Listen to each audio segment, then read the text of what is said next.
Hey guys, Jen here. This is going to be a quick video, I hope. I've mentioned this theory in passing in longer videos, but I think it definitely deserves its own little video.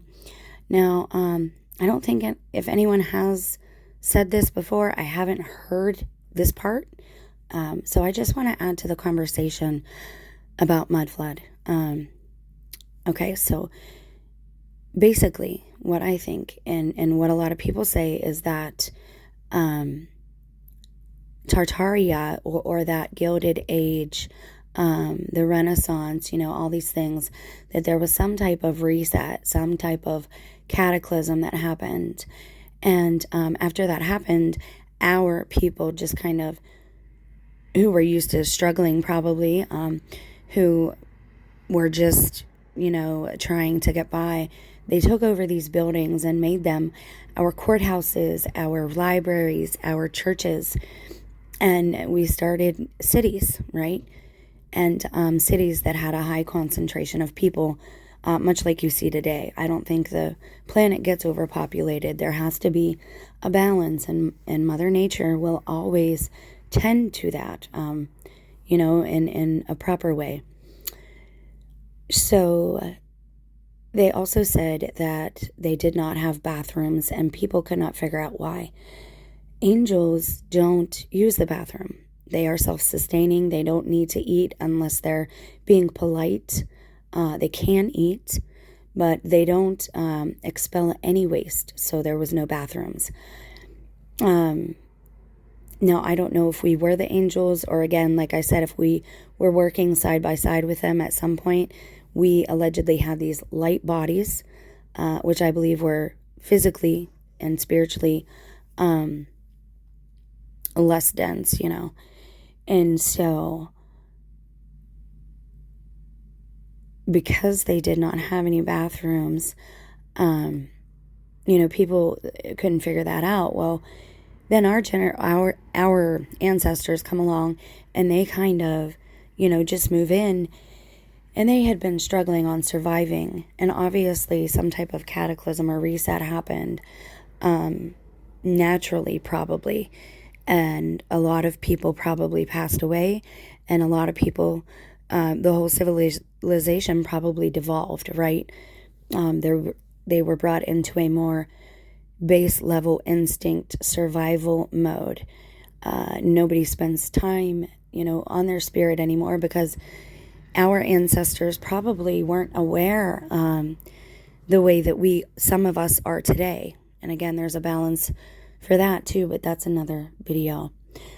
The gospel, the Essene gospel of peace, as I said, in it, Satan is referred to as a parasite living in your gut, or heart, or lungs, or liver, if it gets bad enough. And I believe this is from consuming flesh and blood, which is death. You're not consuming life, you're consuming death. And I'm not browbeating anybody about their diet. We were raised a certain type of way, and it's very hard to break out of those mental and physical constraints. So being in survival mode, we come across these pipes probably that were probably more for irrigation for plants, right? Much like we see in ancient Egypt. A lot of teachers, especially on YouTube, will tell you how all other cultures are of the devil or demonic, especially the Egyptian culture, because of the way that the Bible is writ. But again, I think we're using the wrong tone of voice and we're listening to the wrong voice in the Old Testament, but that's my opinion, and that's another video. So anyways, I think that we took over these cities, and we lived in them and crowded up, and I think it probably got to wear on the natural resources. And the thing is people, and I know this from intermittent fasting, people eat more than enough, too much, especially now here in America. We're eating too often, and we're eating the wrong things. We're putting the wrong things entirely into our body. It reminds me of that new Uber Eats commercial where they say, You can't eat that. That's not food. I feel like that's kind of how we were, during this quote unquote reset, as everybody refers to it. And so I'm trying to be delicate here. Also, when we consider prophecy in the Bible, I've said this before, when they get visions or whatever of the future and they're ministered to by angels, they're seeing images, right, that they don't understand because it's a whole different time, whether there are people who are devolved or evolved spiritually. For pride, they probably saw Pride March signs, and things like that. And they were like, oh, pride, that's sinful, or that's not, that's transgressing or something like that. For this one, it says, in the end days, men shall be lovers of self and incontinent. And for the longest time, I'm like, why does that say incontinent? As somebody in healthcare, incontinent means, that you have no control over your bowels. So, yeah. So, and they probably saw these little pooey emojis and pillows that we have all over the place. And, that's why that word is in there. Now, come back to this reset, or maybe what's happening with our current society and the loud noises people are hearing coming from underground. There are a lot of rumors as to what that is, or to keep people out of there.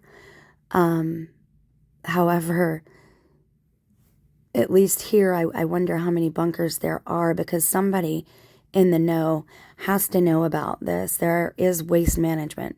So when things start to get crowded, so to speak, when the pipes start to be really stressed to their limits, I'm sure they would encourage people to move or try to kind of hurt us in a certain way or not tell us.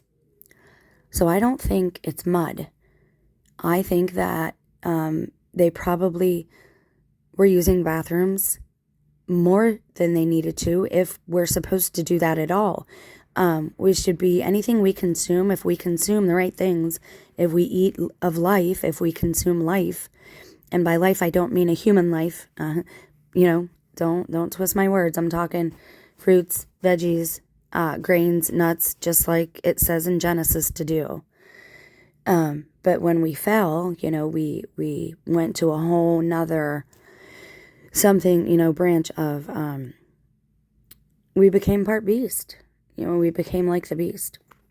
And so I think what happened is it was a real stress on these pipes, which were probably intended for irrigating water in the first place. Okay. And so I think that this is poo. And I think that caused a lot of disease, a lot of dysentery. And of course, obviously, people had forgotten their abilities. They forgot their telekinetic powers. They forgot their healing abilities. And they definitely, would have expired from things like dysentery. Now, because of that, I believe also that things like the Chicago fire, why they built on top of another city, why we keep building on top of other cities, is because this is toxic. And somebody must have figured it out. Hey, this is killing people. We need to set this stuff on fire and leave the city until it's safe to come back. So yeah, I want to hear what you guys have to say. Put your comments down below. Let's be respectful. And promote critical thinking no matter what. And if you think this is a viable theory that should be brought to the table of the Mudflood Tartaria conversation, let me know. I'm interested to hear. Bye, guys. Have a blessed night.